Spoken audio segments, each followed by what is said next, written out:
Thank God she's not yours. My husband Dorian said it with a smile. Actually smiling. I was lying in a hospital bed, 26 hours after giving birth. My whole body hurt like I had been hit by a truck. Every part of me ached. I was bleeding, so tired I could barely keep my eyes open. But I was holding her. My daughter. 7 pounds 3 ounces of tiny, perfect life. Dark hair, tiny fingers wrapped around mine. Her name was Soline. Dorian had just opened an envelope. Some kind of paper with important results. I watched his face carefully. At first, it went white, as if all the color drained from him. Then, something I didn't expect at all, relief. Pure relief. And then he smiled. Thank God she's not yours, he said. My brain couldn't understand it. What? What did he mean? He turned the paper so I could see it. I had to squint because my eyes were blurry from exhaustion. It was a DNA test. It said the baby, Soline, was not his. The paper said, Baby girl Hawthorne and Linnea Hawthorne mother, probability 0%. I read it again. And again. And again. The words didn't make sense. Dorian explained. The IVF clinic had made a mistake. They had used the wrong egg. This baby in my arms, the one I had carried for 9 months, the one who had kicked me awake at 3 a.m., the one I talked to every night, the one whose tiny hiccups I had felt inside me, she wasn't ours. Not biologically. You're just the carrier, Dorian said softly. The baby isn't yours biologically. We can give her back. Sue the clinic. Get our money back. Time stopped. Everything went quiet except for the beeping of the hospital machines. Give her back, I whispered, my voice shaking. Dorian said again, if she's not your baby Linnea, why would we keep someone else's child? I wanted to scream, but I couldn't. My arms ached holding her. My body was sore. I was exhausted. And yet, I could not let go of Soline. To understand why my husband said those words, you need to know what had happened over the past 4 years. But before I continue, hit the subscribe button and tell me where are you watching this from, and what time of day is it? I'm Linnea Hawthorne. I was 34 years old that day. I taught 3rd grade at a public school in Boston. I loved my job, loved the kids, loved seeing them grow and learn new things. Dorian and I had been married for 6 years. We met in high school.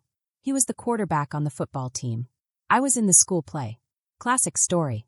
He asked me to prom, and we went. We dated through college, and then we got married at 28. Everyone said we were perfect together. Everyone said we'd have beautiful babies. Except we couldn't have babies.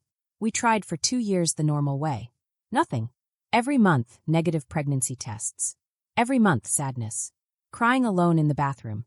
Avoiding baby showers because they hurt too much. Watching friends post ultrasound pictures on Facebook while I tried not to cry. When I turned 32, my doctor sent us to the Boston Reproductive Center, a fertility clinic. She said IVF could work really well for someone my age. What she didn't say was how expensive it was. $15,000 per try. Not covered by insurance. The hormone shots I had to take every day made me feel crazy. Mood swings, hot flashes, crying at commercials, snapping at Dorian for no reason. The waiting was the worst. 2 weeks after each embryo transfer, hoping, praying. And the disappointment when it didn't work. Round 1 failed. Nothing happened. $15,000 gone. Round 2 gave us Soline. I was pregnant. For 3 days. Then my numbers dropped. It was called a chemical pregnancy. A pregnancy that ends before it really begins. Another $15,000 gone. Round 3. My body rejected the embryos. They didn't even stick. $30,000 gone. Heartbreak left. Round 4 was the last try. 1 embryo left. 1 chance. We had borrowed money from my parents. We had maxed out 3 credit cards. This was it. If it didn't work, we were done. When the test came back positive, I was scared to Soline. But Soline stayed anyway. Week 5, heartbeat. Week 8, strong heartbeat. Week 12, everything looked safe. Week 20, a baby girl. I cried at every ultrasound. Happy tears, grateful tears, scared tears. Dorian was different about the pregnancy. He didn't seem excited. He never said, we're pregnant. He just said, you're pregnant, like it was happening to me, not us. He came to 1 ultrasound, watched the screen for maybe 5 minutes, and then left for a work call. By the 7th month, I asked him, Dorian, do you even want this baby? He looked up from his phone, annoyed. Of course I do. What do you want me to do, Linnea? Quit my job? Someone has to pay for all this. He pointed at my belly like it was a car payment. You make it sound like she's a bill. She cost us $60,000. I said, my voice shaking. That's not a bill, he said. But I could hear in his voice that he meant it anyway. By last month, I stopped asking him to come to appointments. I went alone. I practiced breathing techniques alone. I set up the nursery mostly alone. My mom helped. My sister helped. Dorian was always working. When I went into labor on a Tuesday morning in October, I called him from the hospital. It's happening. The baby is coming now, I said, gasping between contractions. I'm in a meeting, he said. Dorian, the baby is coming. Okay, I'll be there in an hour, he said. He came 3 hours later. No apology. Just walked in holding a Starbucks coffee and asked, how much longer? I don't know. Bodies don't work on schedules. He sat in the corner chair, scrolling on his phone, only looking up when I screamed. The nurse, Mireille, was amazing. She held my hand, wiped my forehead, and talked me through each contraction. She kept giving Dorian disapproving looks, but didn't say anything. 26 hours of labor. 26 hours of pain and fear. When it was finally time to push, Dorian came closer and held my hand. You can do this, he said. For a moment, I saw the boy I had fallen in love with in high school. The one who left notes in my locker. The one who proposed on the beach at sunset. Then Soline was born. Wet, screaming, perfect. Hi, baby, I whispered. Hi, Soline. I'm your mom. I had waited so long to say those words. Dorian cut the cord, took a few photos, then went to the waiting room to call his mom. That was 40 hours ago. He went home to shower and said he'd be back. He'd been gone for 4 hours. Then Mireille walked in to check my vitals. Right behind her was a woman in a business suit with a hospital badge. She looked nervous. I have urgent paperwork from the lab, she said. She handed me a manila envelope with the Boston Reproductive Center logo. What is this? I asked. I'm not sure. They said it needed to be delivered immediately, she said. My hands shook. I was about to open it when Dorian walked back in. Freshly showered, clean clothes, but tense. What's that? He asked, pointing at the envelope. Some paperwork from the fertility clinic, I said. He crossed the room in 2 steps, grabbed it, and ripped it open. That's when his face went white. Then he smiled and said, Thank God she's not yours. Mireille backed toward the door, shocked. What does it mean? I asked. It means the IVF clinic used the wrong egg. This isn't your biological child. You were just the carrier. We can give her back to whoever she belongs to, Dorian said. I looked at him. My arms ached. My heart ached. But I couldn't let go of Soline. I held her close. She had been kicking inside me for 9 months. She had been moving in my belly when I was tired, when I was scared, when I was alone. How could I just give her back? Dorian was already dialing his phone. Mom. Yeah, it's me. Listen. Something happened. The baby. I felt my hands tighten around Soline. I couldn't believe what was happening. Everything I had gone through, the pain, the heartache, the money we had spent, the tears, the fear, it all felt so fragile, like it could be taken away in an instant. Dorian, no, I said, my voice louder this time. She is here now. She is in my arms. She is my baby. I carried her. I loved her. I am her mom. He paused. He looked at me, at Soline. Linnea, we can get the clinic to fix this. Give her back. We don't have to. No, I said firmly. She's already here. She's already ours. We can't change that. This little girl, this tiny human, has already started her life with me. We can't just hand her over like she's a package. Mireille and the hospital administrator exchanged worried glances. Dorian's phone call stopped mid-sentence. For a long moment, no one said a word except the machines beeping quietly. I looked down at Soline. She had her tiny eyes closed, her little lips moving as if she was dreaming. Her tiny hands still wrapped around mine. My heart felt like it would burst. She had been mine in every way that mattered. Dorian finally lowered his phone. His shoulders slumped.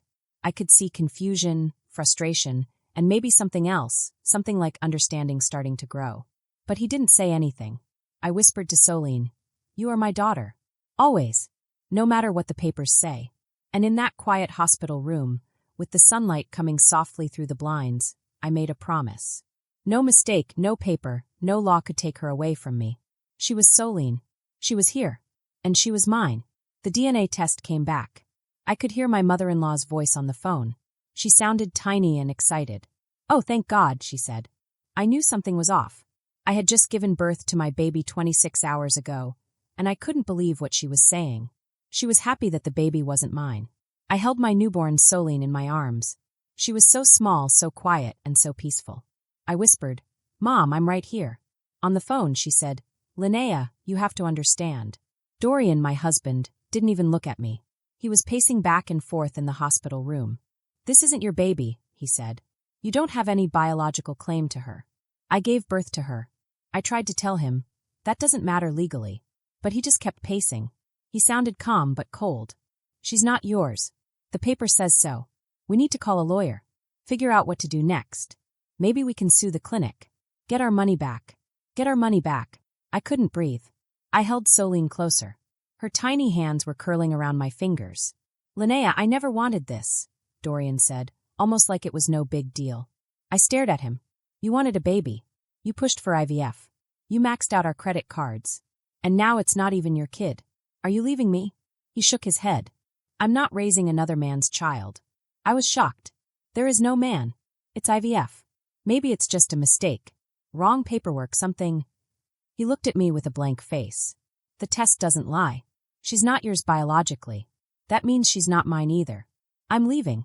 Mireille, the nurse, stepped forward. She looked upset but firm. Sir, you need to leave. You're upsetting my patient. Leave now or I'll call security. Dorian looked at me. He looked at the paper in his hands. My lawyer will contact you, he said, and then he just walked out. He left the hospital room 40 hours after I gave birth. He left me because he thought the baby wasn't mine, and because he was happy about it. I sat there holding Soline. My arms were shaking. My legs felt weak. I couldn't believe he had left me. She was sleeping now, peaceful and perfect. Mireille gently picked her up and placed her in the bassinet. Then she wrapped her arms around me. Breathe, she whispered. Just breathe. But I couldn't breathe. I couldn't think. I couldn't process what had just happened. My husband had walked out of the hospital just hours after I gave birth. Suddenly, the door burst open. The hospital administrator ran in, out of breath. Mrs. Hawthorne, I am so sorry. There's been a terrible mistake. I felt numb. I know, I said. The DNA test? No, I mean yes, but the DNA test was sent to the wrong room, she said. Mireille stood up. What? These results were for the patient in room 447. You are in room 445. Someone in the lab mixed up the rooms. She handed Mireille another envelope. Mireille opened it. Her face changed completely. Linnea, she said softly, Soline is yours. This test shows a 99.9% probability. She is your biological daughter. I didn't understand at first. What? I said. The first test was for someone else. A different patient. A different baby. This is your test. Your results. I started laughing and crying at the same time. I couldn't believe it. My baby, Soline, was really mine. Where's my husband? I asked. He left the hospital, the administrator said quietly. I grabbed my phone and called Dorian. Voicemail, I said. I texted him. The test was wrong. Soline is mine. Call me now. No response. I called again and again. Straight to voicemail every time. Then I noticed something. His phone was on the bedside table next to me. He had left it behind. Or maybe he didn't want me to reach him. Maybe he needed time to process everything. I picked up his phone. I knew his passcode. We always knew each other's passcodes. No secrets. 0817. Our anniversary. August 17th. The phone unlocked. 17 unread messages. Most of them were from his mom. I opened them. Did you tell her about Linnea yet? Linnea? Who is Linnea? I scrolled up and found a group chat. Dorian, his mom, and his sister Callista. The messages went back months. 2 months ago. Callista. Dorian, you can't keep seeing someone else while Linnea's pregnant. That's cruel. Dorian, I know, but if I leave now, I'll look like the villain. Wait until after the baby. Tell her we grew apart. Make it seem mutual. Callista, that's still cruel. Mom, it's practical. 1 month ago. Dorian, Linnea wants to know when I'm leaving Linnea. Mom, after the baby. You can't leave a pregnant woman. Everyone would hate you. Dorian, I'll tell Linnea we grew apart after the baby is born. Make it seem like a clean break. Callista, that's still not fair. 3 weeks ago. Dorian, what if the baby complicates things? What if Linnea uses the baby to keep me? Mom, then you'll have to be firm. You can still be a good father without being married to her. Dorian, I don't know if I want to be a father at all. The words blurred as I kept scrolling. My hands were shaking. There were photos. Dorian and a blonde woman at restaurants. At the beach. In bed, our bed. The bed where we tried to have a baby. The bed where we had scheduled sex for IVF. the bed where I had cried after every failed attempt. He had been sleeping with someone else while I was pregnant, while I was taking hormone shots, while I was growing his child, and he had been planning his exit the whole time. And the DNA test, the wrong one that said Solene wasn't mine? To him, it wasn't a tragedy. It was a chance, a way to leave without feeling guilty. I took screenshots of every message, every photo, and sent them to my email. Then I called my friend Aisling. She was a family law attorney. We went to college together. Linnea? Oh my God. Did you have the baby? She said. I did, I said. Aisling, I need a divorce today. Right now. What? You just had a baby. What happened? I told her everything. The DNA test, the wrong room, Dorian's reaction, the text messages. Aisling said, he saw a test that said the baby wasn't yours. And his first thought was relief. He wanted to give her back. And he's been having an affair. You have proof of all of it. Yes, I said, my voice shaking. Aisling said, don't sign anything. Don't agree to anything. Don't talk to him without me. Mireille, the nurse, was still in the room. I'm so sorry, she whispered. Don't be, I said. I was numb now. Past crying, past feeling. I was glad I knew the truth. I could have spent years wondering why my husband seemed distant. Now I know. Aisling arrived within the hour. She was wearing a power suit, carrying a briefcase, her face serious and ready. She sat next to my bed and pulled out a legal pad. Tell me everything again, slowly. Every detail, she said. I told her everything. She took notes, asked questions, and looked at the screenshots on my phone. When I finished, she sat back. Linnea, this is one of the worst cases of abandonment I've ever seen, she said. How bad? I asked. He left you right after giving birth. He's been having an affair. He tried to abandon the child based on a mistake. And we have documented proof of it all. What does that mean? It means you're getting full custody. He might only get supervised visits. No judge will look kindly on a man who walked out of a maternity ward to avoid fatherhood. Solene started crying. I picked her up and began nursing her. She latched immediately. I want the papers today, I said. Today? You just had a baby, Aisling said. Today. Before he comes back with some story or tries to spin it into something else. Aisling nodded. Okay, I'll draft the papers. You rest. I can't rest, I said. Then feed your baby. The next few months will be hard, she said. For hours later, Dorian came back. He knocked on the door. He had flowers, roses, my favorite. Linnea, can I come in? He asked. Aisling stood up. Mr. Hawthorne, I'm Aisling Byrne. I'm Mrs. Hawthorne's attorney. His face changed. Confusion. Then fear. Attorney? Why do you need? You can only talk to me now. Not her, I said.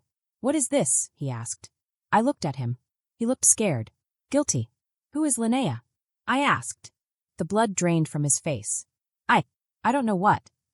I held up his phone. You left this. I read everything. You went through my phone. He got angry. You went through another woman's phone? I said, I think we're even now. Aisling stepped forward. Mr. Hawthorne, divorce papers will be given to you in the next 24 hours. We are asking the court for full custody of the baby, all the money and property, and spousal support. You can't do this, he said, his voice shaking slightly. We can and we are, Aisling said firmly. He looked at me with those sad, pleading eyes. Linnea, please. I made a mistake. We can fix this. I love you. We can work it out. No, I said, my voice stronger than I thought I could make it. You don't love me. You never really loved me. You love Linnea, or whoever comes next. But you don't love me. You never did. That's not true, he whispered. I shook my head, thinking about everything that had happened. You said thank God when you thought Solene wasn't mine. You called her someone else's child. You tried to leave me just hours after I gave birth. I was exhausted. I was weak. I needed you. And you were relieved.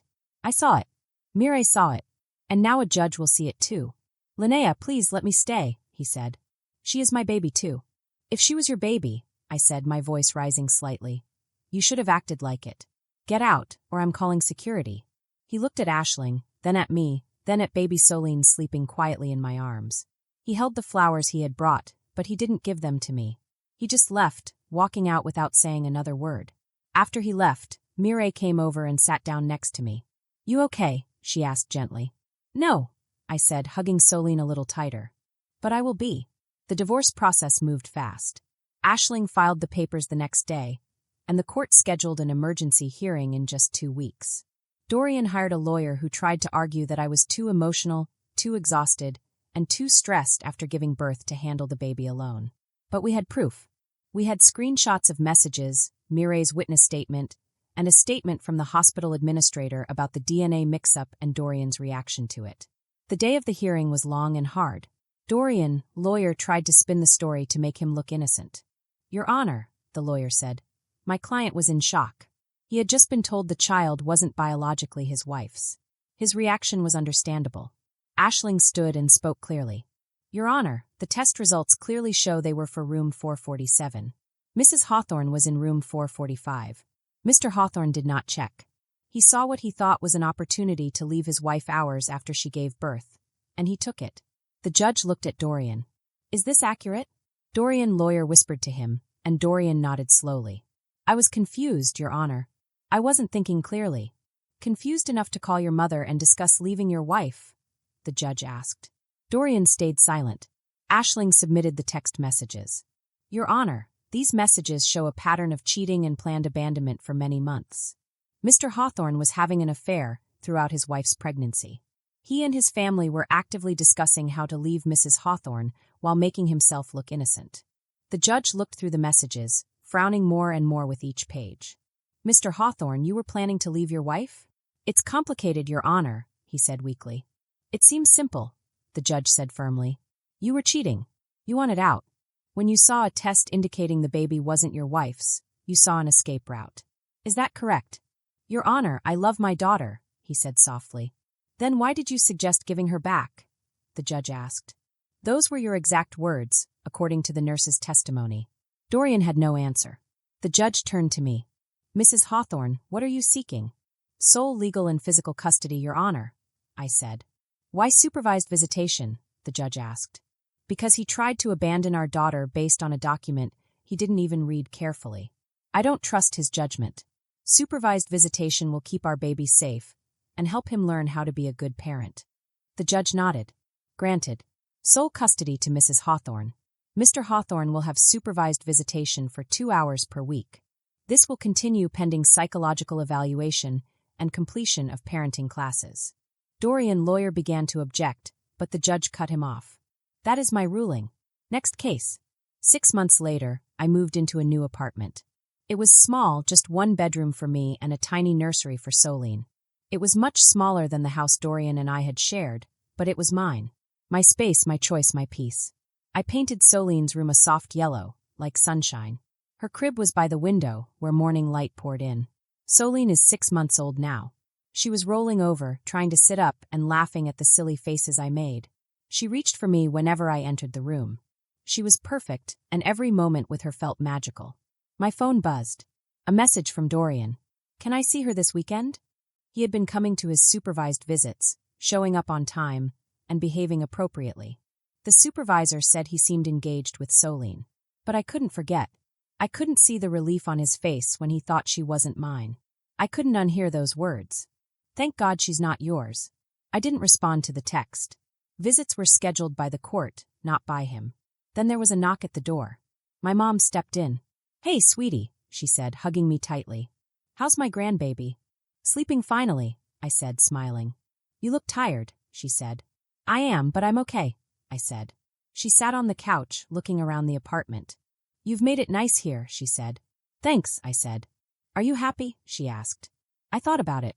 Really thought. Was I happy? I was exhausted, broke, single, living in a tiny apartment, working part-time, and barely making ends meet. But I was also free. Free from a marriage that had been empty. Free from a man who saw my baby as a burden. Free from pretending everything was fine when it wasn't. "Yes," I said. "I think I am." Soline is 2 years old now as I tell this story. She calls me Mama. She says it clear and proud. "Mama up. Mama look. Mama love you." Those words make everything worth it. Dorian sees her once a week, sometimes twice if his schedule allows. He has been consistent, and I give him credit for that. But he isn't her world. I am.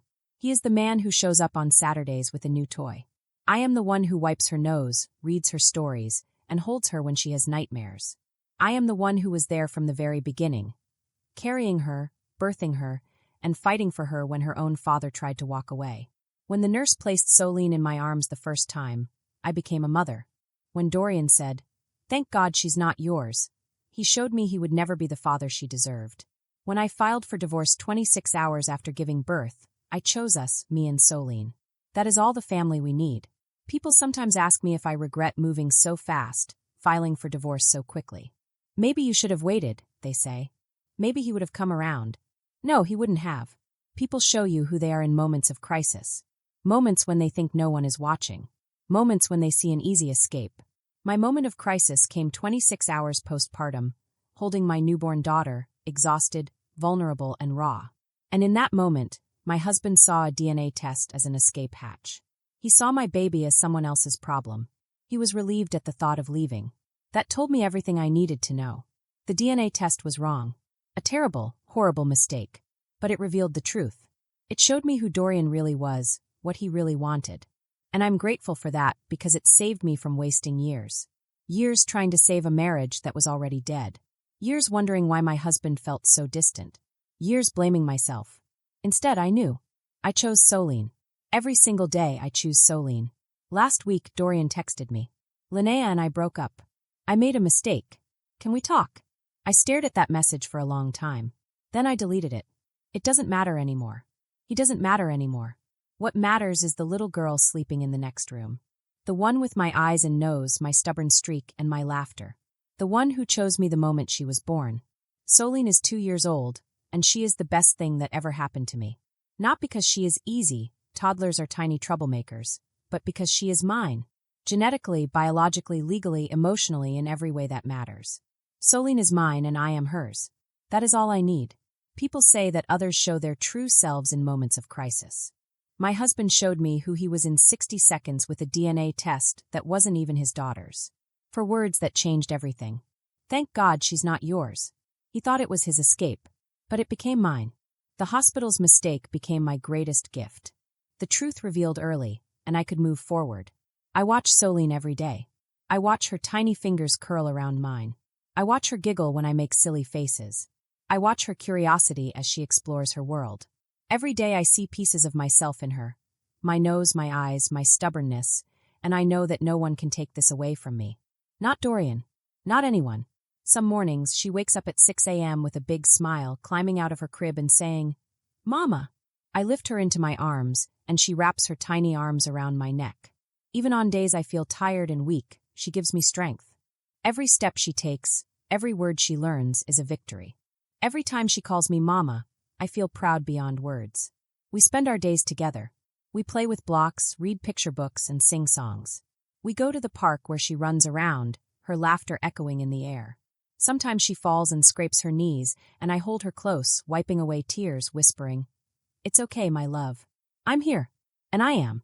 I have always been. I have learned to be patient, even when she is fussy or refuses to eat her vegetables. I have learned to celebrate the little moments. The first time she stacked 3 blocks, the first time she waved bye-bye. These small victories mean everything. Because in these moments, I see the life I chose, the family I chose, the love I chose. Sometimes I think about Dorian. I think about the man he showed himself to be. But those thoughts don't make me sad anymore. They remind me that I made the right choice. That I chose Solene. That I chose a life filled with love and honesty and trust. Even now, when Solene is running around the apartment, chasing after a ball, or laughing at her own reflection in the mirror, I feel a deep sense of peace. This is my world, my family, and my life. I am her mother. She is my daughter. Nothing else matters. Solene will grow up knowing she is loved unconditionally. She will grow up knowing she has a mother who fought for her, who chose her, and who will always be there. She will never doubt that she is the center of my world. And I will never doubt that I am the center of hers. When people ask me about the hardest moment of my life, I tell them about that hospital room, 26 hours after giving birth, holding my baby, and hearing those words from a man who should have been her father. Thank God she's not yours. That moment changed everything. It revealed truth. It revealed character. It revealed love, or the lack of it. And it set me free. Now, every time I look at Solene, every time she smiles or calls my name, I am reminded that I chose correctly. I chose Solene.